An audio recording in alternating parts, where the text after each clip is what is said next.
চলতি 2026 বিশ্বকাপে আলজেরিয়ার বিপক্ষে নিজের 200তম আন্তর্জাতিক ম্যাচ খেলতে নেমে মাত্র 80 মিনিটে এক দুর্দান্ত হ্যাটট্রিক করেন লিওনেল মেসি। এই কীর্তির মাধ্যমে তিনি ফুটবল ইতিহাসের প্রথম খেলোয়াড় হিসেবে যেমন ষষ্ঠ বিশ্বকাপ খেলার রেকর্ড করেন, ঠিক তেমনি বিশ্বকাপ ইতিহাসে সর্বোচ্চ 16 গোল করা জার্মান কিংবদন্তি ক্লোসার রেকর্ড স্পর্শ করেন। এমন অতিমানবীয় পারফরম্যান্সের পর স্বাভাবিকভাবেই ফুটবল মহলে গুঞ্জন ওঠে, তবে কি 2030 সালের বিশ্বকাপে নিজের সপ্তম আসর খেলবেন LM10?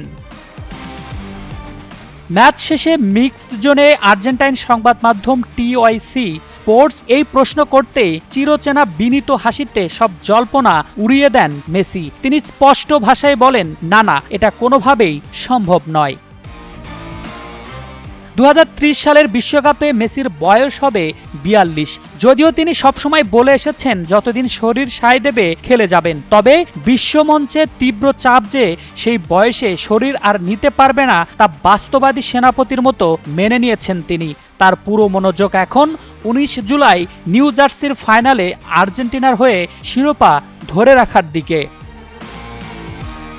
যে মানুষটি ফুটবলকে সবকিছু দিয়েছেন, তার এই বিদায়ের আভাস ভক্তদের হৃদয়ে এক গভীর ক্ষত তৈরি করেছে, যা একটি যুগের শেষ বিন্দুর দিকে এগিয়ে যাওয়ার নীরব ঘোষণা। ফুটবল বিধাতা হয়তো তাকে পায়ের জাদুতে অমরত্ব দিয়েছেন, কিন্তু সময়ের নির্মম নিয়ম তো বদলানো যায় না। 2030 সালের বিশ্বকাপে যখন সারা বিশ্বের ফুটবল প্রেমীরা মেতে উঠবেন, তখন মাঠে 10 নম্বর জার্সির সেই চেনা দৌড় আর দেখা যাবে না। গ্যালারিতে হয়তো থাকবে তার জন্য ব্যানার, কিন্তু মাঠের সবুজ ঘাস মিস করবে মেসির একজোড়া পা এবং তার প্রিয় জাদুকরকে। মেসির এই স্পষ্ট বার্তা আমাদের মনে করিয়ে দেয় আমরা একটি মহাকাব্যের শেষ অধ্যায় উপভোগ করছি।